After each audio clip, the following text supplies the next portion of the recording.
السلام علیکم ورحمۃ اللہ وبرکاتہ۔ الحمد للہ رب العالمین والصلاة والسلام علی اشرف الانبیاء والمرسلین وعلی آلہ واصحابہ اجمعین، اما بعد فاعوذ باللہ من الشیطان الرجیم، بسم اللہ الرحمن الرحیم۔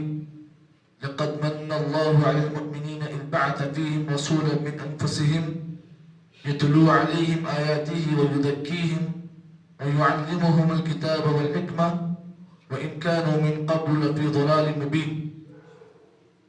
محترم بزرگوں اور نوجوان بھائیوں، کل کے درس میں آپ حضرات کے سامنے سورہ آل عمران کی 163 والی آیت کی تفسیر آپ کے سامنے پیش کی گئی، جس میں اللہ رب العالمین نے یہ بات بیان کی کہ اللہ رب العالمین نے اللہ کے نبی صلی اللہ علیہ وسلم کو مبعوث فرما کر اللہ تعالیٰ نے اہل ایمان پر بہت بڑا احسان کیا۔ اور اس آیت کے اندر اللہ رب العالمین نے اللہ کے نبی صلی اللہ علیہ وسلم کے بھیجے جانے کے مقاصد کو اللہ نے بیان کیا۔ اللہ کے نبی کی بعثت کا پہلا مقصد یہ تھا کہ آپ علیہ السلام لوگوں کو قرآن مجید کی آیتیں پڑھ کر سناتے اور لوگوں کے نفسوں کا تزکیہ کرتے اور لوگوں کو آپ صلی اللہ علیہ وسلم کتاب و حکمت کی تعلیم دیا کرتے۔ اس آیت میں مفسرین نے جو بات بیان کی وَيُعَلِّمُهُمُ الْكِتَابَ وَالْحِكْمَةَ، کتاب سے مراد قرآن مجید ہے اور حکمت سے مراد اللہ کے نبی صلی اللہ علیہ وسلم پر جو چیزیں اللہ کی طرف سے نازل کی گئیں اس میں سے ایک اور چیز حدیث ہے۔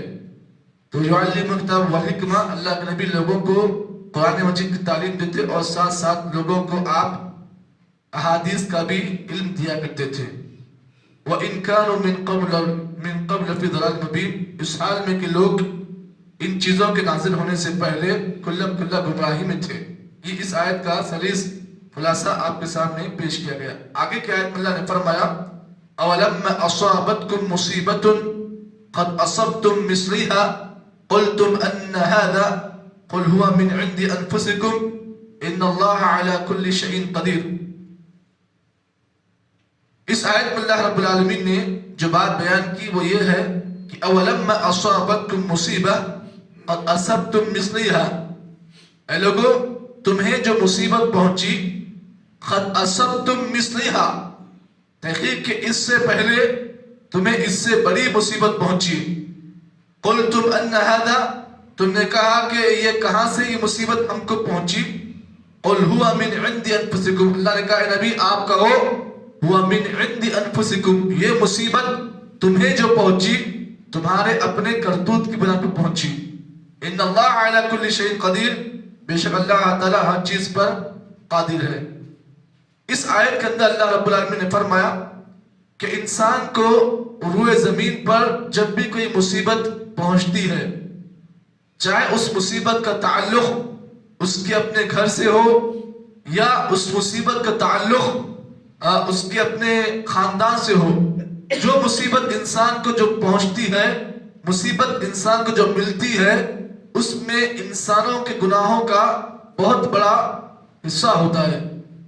انسان جب گناہوں کے میدان میں آگے بڑھ جاتا ہے، اللہ تعالیٰ کی کھلا کھلا نافرمانی کرتا ہے، تو اللہ تعالیٰ اس انسان پر چاروں جگہ سے اللہ تعالیٰ مصیبتوں کو نازل کرتے ہیں۔ یہ اللہ کا قانون ہے اور اللہ تعالیٰ کا یہ اصول ہے۔ اللہ نے شاید فرمایا اولم اصابتکم مصیبہ، کہ لوگو تم کو کیا ہو گیا، تمہیں جو کوئی مصیبت پہنچتی ہے قد اصبتم مثلها، اس سے پہلے کہ تم نے ایسی مصیبت لوگوں کو دی۔ اس آیت میں اللہ نے یہ بات بیان کی کہ یہاں پر اولم اصابتکم مصیبہ، پہلی مصیبت جو مسلمانوں کو، جو مومنوں کو، صحابہ کرام کو جو پہلی مصیبت پہنچی، اس مصیبت کا تعلق جنگ احد سے ہے۔ جنگ احد میں مسلمانوں کو مصیبت پہنچی، کیسے پہنچی؟ تقریباً 70 سے زائد صحابہ کرام اس جنگ میں مارے گئے۔ یہ ایک مصیبت تھی۔ اللہ نے فرمایا اولم اصابتکم مصیبہ، ایسا کیوں ہوا کہ تمہیں جو مصیبت پہنچی قد اصبتم مثلها، اس سے پہلے کہ تم نے ایسی مصیبت دوسروں کو دی۔ کیسے دی؟ جنگ بدر میں اللہ نے یہ لفظ جو ہے قد اصبتم مثلها، یہ ٹکڑا اس بات کی دلالت کرتا ہے کہ جنگ بدر میں اللہ رب العالمین نے مسلمانوں کو غلبہ دیا اور انہوں نے اپنے اس جنگ کے ذریعے سے ان دشمنوں کو مصیبت دی. کیسے دی؟ تقریباً جنگ بدر کا آپ اگر حساب لگائیں 313 صحابہ کرام تھے. ان 313 صحابہ کرام کا معاملہ یہ ہوا کہ ان کافروں پر مشرکین پر ہی بھاری پڑ گئے. اور کیا ہوا اس جنگ میں، جنگ بدر میں تقریباً 70 لوگ ان کے مارے گئے اور 70 لوگ قیدی بن گئے. حالانکہ غزوہ احد میں کیا ہوا؟ مسلمانوں کی تعداد تقریباً 700 تھی جنگ احد میں، لیکن پھر بھی 70 لوگ مارے گئے. لیکن جنگ بدر میں کیا ہوا؟ 70 لوگ مارے گئے، 70 کافر مارے گئے اور 70 لوگ قیدی بن گئے. اللہ نے فرمایا قلتم ان ھذا، جب غزوہ احد میں مسلمانوں کو جو تکلیف پہنچی، مصیبت پہنچی، تو بعض لوگوں نے کہا قلتم ان ھذا، ارے یہ مصیبت ہم کو کہاں سے آئی؟ ہم تو ایمان والے ہیں، ہمارے پاس اللہ کے نبی موجود ہیں، اللہ کے نبی کی ہم صحبت اختیار کرتے ہیں، آخر اللہ نے مصیبت ہم کو کیوں دی؟ بس وقت کیا ہوتا ہے، کبھی کبھار انسان ہونے کے ناطے کبھی کبھار جب کوئی مصیبت ہم کو پہنچتی ہے تو ہم بولتے ہیں ارے میں نمازی آدمی ہوں، میں 5 وقت کی نماز پڑھتا ہوں اور میں اللہ کے نبی صلی اللہ علیہ وسلم کے حدیث کو مانتا ہوں اور میں دین کے ہر کام کو عمل کرتا ہوں، یہ مصیبت مجھے کیوں آ رہی ہے؟ جبکہ اللہ رب العالمین نے یہ بات بیان کی کہ جنگ احد میں ایسے ہوا. غزوہ احد میں جب صحابہ کرام 70 صحابہ مارے گئے تو بعض لوگ اللہ کے نبی کے پاس آ کر اللہ کے رسول ہم ایمان والے ہیں، ہاں آپ ہمارے درمیان موجود ہیں، پھر ہمیں اس جنگ میں نقصان کیوں پہنچا جبکہ آپ ہمارے درمیان موجود تھے نا، اور ساتھ ساتھ اس جنگ میں ہم نے اچھی طریقے سے جنگ بھی کی، لیکن پھر بھی اللہ نے ہمارا ساتھ کیوں نہیں دیا؟ تو اللہ نے فرمایا، نبی کے سامنے جب صحابہ نے یہ بات پیش کی تو اللہ تعالیٰ نے فوری اس آیت کریمہ کو نازل کیا. اور اس جنگ میں کیا ہوا؟ غزوہ احد میں جہاں پر 70 مسلمان مارے گئے وہیں پر اللہ کے نبی صلی اللہ علیہ وسلم کے دانت بھی اس جنگ میں شہید ہوئے. اللہ کے نبی کا معاملہ یہ ہوا کہ نبی اکرم صلی اللہ علیہ وسلم کے اوپر جو ٹوپی تھی، لوہے کی ٹوپی جو جسے خود کہتے ہیں، اللہ کے نبی کے سر میں ڈھس گئی اور نبی کا جو پیشانی زخمی بھی ہوئی اس جنگ میں. تو یہ تمام مصیبتیں جو پہنچی، صحابہ کرام اللہ کے نبی کے پاس شکایت کا کہا اللہ رسول ہمیں جنگ احد میں اتنا نقصان پہنچا جبکہ جنگ بدر میں اللہ نے ہماری مدد کی تھی، تو اللہ نے اب ہماری مدد کیوں نہیں کی؟ یہ سوال تھا صحابہ کرام کا. اللہ نے فوری اس آیت کو نازل کیا قلتم ان ھذا، بعض صحابہ کرام اللہ کے نبی کے پاس کہا اللہ رسول آخر مصیبت ہم کو کیوں پہنچی، وجہ کیا ہے؟ تو اللہ نے اس کا جواب دیتے فرمایا قل ہوا من عند انفسکم، لوگو تمہیں جو مصیبت پہنچی ہے نا جنگ احد میں، تمہیں جو مصیبت پہنچی اس مصیبت کا تعلق تمہارے گناہوں سے ہے. کیسے؟ نبی کا حکم تھا، اللہ کے نبی کو آرڈر تھا کہ 50 صحابہ کرام اپنی جگہ سے جس سے بس نہیں ہونا. آپ نے ایک پہاڑی پر 50 صحابہ کا دستہ آپ نے مقرر کیا اور کہا کہ اگر تم ہمیں مارتا ہوا دیکھو یا مرتا ہوا دیکھو، کسی بھی حال میں دیکھو، اس جگہ کو تم نہیں چھوڑنا. یہ میرا آرڈر ہے. نبی نے آرڈر دیا تھا 50 صحابہ کرام کو، لیکن کیا ہوا؟ بعض صحابہ کرام غلط فہمی کا شکار ہو گئے. انہوں نے کیا کیا؟ اپنی جگہ کو چینج کر دیا، جگہ سے نیچے آ گئے. کیا ہوا؟ حضرت خالد بن ولید پیچھے سے آئے، پھر دوبارہ حملہ کیا جس میں تقریباً کئی مسلمان مارے گئے. تو اللہ نے کہا قلتم ان ھذا، بعض صحابہ کرام جب اللہ کے نبی کے سامنے یہ بات کہی کہ ہمیں یہ مصیبت کیوں پہنچی جبکہ ہم ایمان والے ہیں، آپ ہمارے درمیان موجود ہیں، لیکن اللہ نے مصیبت کیوں دی؟ اللہ جواب میں فرمایا قل ہوا من عند انفسکم، اے لوگو تمہیں جو مصیبت پہنچی ہے جنگ احد میں تم سمجھتے ہو کہ تمہارے لیے بڑی مصیبت ہے، لیکن جب جنگ بدر میں تم نے ان کے 70 لوگوں کو مارا، 70 لوگوں کو تم نے قیدی بنایا، تو یہ مصیبت ان کو پہنچی تمہاری طرف سے، لیکن اب تمہیں جو مصیبت پہنچی ہے نا اس کا تعلق قل ہوا من عند انفسکم، تمہارے گناہوں سے ہے، تم نے اللہ کے رسول کی نافرمانی کی، اس لیے اللہ تعالی نے بدلے میں تمہیں یہ بدلہ دیا. آگے اللہ نے فرمایا ان اللہ علی کل شیء قدیر، اللہ تعالی ہر چیز پر قادر ہے. اس آیت کے تحت امام ابن قیم رحمہ اللہ نے اپنی تفسیر میں یہ بات بیان کی کہ جب کسی قوم کے اندر یہ معاملہ آتا ہے کہ قوم جب نافرمانی پر تل جاتی ہے، نافرمانی کے میدان میں آگے حد سے بڑھ جاتی ہے، تو اس کی مثال ابن قیم رحمہ اللہ نے ایسے دی. آپ نے فرمایا کہ ایک قوم، ایک جماعت ایک کشتی میں کہیں سفر کر رہی تھی، کشتی میں بیٹھ کر کہیں جا رہی تھی.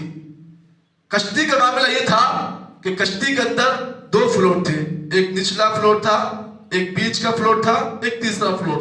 یعنی پوری کشتی کل 2 فلور اوپر کے تھے اور نیچے کا فلور تھا. کشتی میں پوری قوم سوار تھی. لیکن مثال دے رہا ہوں آپ کو بھائی، کشتی میں پوری قوم سوار تھی اور قوم کا اثاثہ، قوم کی چیزیں، کھانے پینے کے آئٹم اس کشتی میں موجود تھے. لیکن معاملہ یہ تھا کہ نیچے درجے میں کچھ لوگ تھے، اوپر درجے میں، بیچ کے درجے میں کچھ لوگ تھے، اوپر کے درجے میں کچھ لوگ تھے. پوری قوم کشتی میں سوار تھی اور کشتی دریا کے بیچوں بیچ سے جا رہی تھی. اچانک کیا ہوا، جو نچلے، جو بیچ کے لوگ تھے، اوپر کے جو لوگ تھے، جب بھی انہیں پانی پینے کی محسوس، پینے کا پانی جب ان کی شدت ہوتی، پانی پینے کی جب شدت محسوس ہوتی، تو یہ لوگ کیا کرتے، پانی پینے کے لیے نیچے فلور میں آتے، نیچے فلور میں آتے. کیوں؟ پانی وہاں رکھا ہوا تھا. اوپر کے فلور کے لوگوں کو پانی اگر ہوتا تو نیچے آ کر پانی پینا ہے، بیچ کے فلور کے لوگوں کو اگر پانی چاہیے تو نیچے آنا پڑے گا. تو پورا پانی جو رکھا ہوا تھا وہ نچلے فلور میں رکھا ہوا تھا. جب کبھی اوپر کے فلور کے لوگ، بیچ کے فلور کے لوگ جب کبھی پانی پینے کے لیے نیچے فلور پہ آتے تو نیچے فلور کے لوگ کیا کرتے، انہیں غصہ کرتے، کیا بار بار پانی پینے آ رہے ہو، جاؤ اوپر پانی پی لو، کیا بار بار پانی پینے کے لیے نیچے آ رہے. تو لوگ ڈانٹتے. تو اب انہوں نے کیا کیا، نیچے کے فلور والے جب انہیں سختی کر رہے تھے پانی پلانے کے لیے، تو نیچے کے فلور نے کیا کیا، اس وقت کشتی کے اندر چھید مارا، کشتی کے اندر چھید، سوراخ مارے، جس کی وجہ سے کیا ہوا، کشتی کے اندر پانی بھرا اور پوری کشتی دیکھتے دیکھتے دیکھتے دیکھتے دریا میں ڈوب گئی. اس مثال سے یہ بات بتائی گئی کہ جب بھی قوم میں کچھ لوگ اللہ کی نافرمانی کرتے ہیں تو بدلے میں نقصان پوری قوم کو ہوتا ہے. نقصان پوری قوم کو ہوتا ہے. غلطی کوئی کرتا ہے لیکن بھگتنا پوری قوم کو پڑتا ہے. تو اللہ کا دستور بھی یہ ہے کہ جنگ احد میں پورے صحابہ نے غلطی نہیں کی. بعض صحابہ جو 50 صحابہ کرام تھے، جب انہوں نے اللہ کے نبی کے حکم کی مخالفت کی تو نقصان سب کو ہوا، اللہ کے نبی کو بھی ہوا اور دیگر مومنوں کو بھی ہوا. تو اللہ تعالیٰ یہ بتانا چاہ رہا ہے کہ جب بھی انسانوں کو کوئی مصیبت پہنچتی ہے، کوئی نقصان پہنچتا ہے، تو اس کا سب سے بڑا نقصان ان کے گناہوں کی وجہ سے ان کو ملتا ہے. تو اسی لیے جب بھی ہم گناہوں کے میدان میں آگے بڑھ جاتے ہیں تو معاملہ یہ ہوتا ہے کہ نقصان ہمارے اپنے ذات پر ہوتا ہے اور کبھی کبھار اپنے گناہوں کا نقصان پوری قوم کو بھی ہوتا ہے. یہاں پر اس بات کو جان لیں، بعض سلف صالحین کے بارے میں آتا ہے جب کبھی ان کی اونٹنی، ان کی سواری یا ان کی گھر کی بیوی جب بگڑ جاتی، نافرمان بن جاتی، تو وہ لوگ کہتے کہ شاید آج میں نے اپنے رب کی مخالفت کی. کیا ہوتا، کبھی کبھار آپ گھر پہ جاتے ہیں، آپ کا اپنے بیوی سے ریلیشن اچھا ہوتا ہے، رشتہ اچھا ہوتا ہے، کبھی کبھار آپ کی گھر میں نہیں بنتی ہے، آپ کی بیوی آپ کی بات نہیں سنتی ہے، کبھی کبھار آپ کی سواری آپ کی بات نہیں سنتی ہے، کبھی کبھار کیا ہوتا ہے، آپ کی اولاد آپ کی بات نہیں سنتی ہے. یہ کیوں ہوتا ہے؟ اس لیے کہ اس میں نقصان اپنے گناہوں کا ہوتا ہے. جب انسان گناہوں کے میدان میں آگے بڑھ جاتا ہے تو اللہ تعالیٰ کیا کرتے ہیں، اس کی اولاد کو، اس کی بیوی کو اللہ تعالیٰ اس کا نافرمان بناتے ہیں. پتہ یہ چلا کہ جب انسان گناہ کرتا ہے اور گناہوں پر جم جاتا ہے تو اللہ تعالیٰ جہاں پر نقصان اس کی اپنی ذات پر اس کا دیتے ہیں، وہیں پر پوری قوم اس نقصان کو برداشت کرتی ہے. تو معلوم یہ ہوا کہ گناہ چاہے وہ چھوٹا ہو چاہے بڑا ہو، اس کا نقصان جہاں پر ایک انسان کو ملتا ہے وہیں پر اس کا نقصان کبھی کبھار پوری قوم کو ملتا ہے. تو اللہ نے اس آیت میں یہی کچھ باتیں بیان کی جس کو اللہ نے بیان کیا ہے. اللہ سے دعا ہے کہ اللہ تعالیٰ مجھے اور آپ کو اس آیت کی روشنی میں جو باتیں بیان کی ہیں، اللہ ہم تمام کو ہر گناہ سے، ہر نافرمانی سے اللہ تعالیٰ محفوظ رکھے. آمین. سبحان اللہ بحمدہ، سبحانک اللہم وبحمدک، نشهد ان لا اله الا انت نستغفرك ونتوب اليك.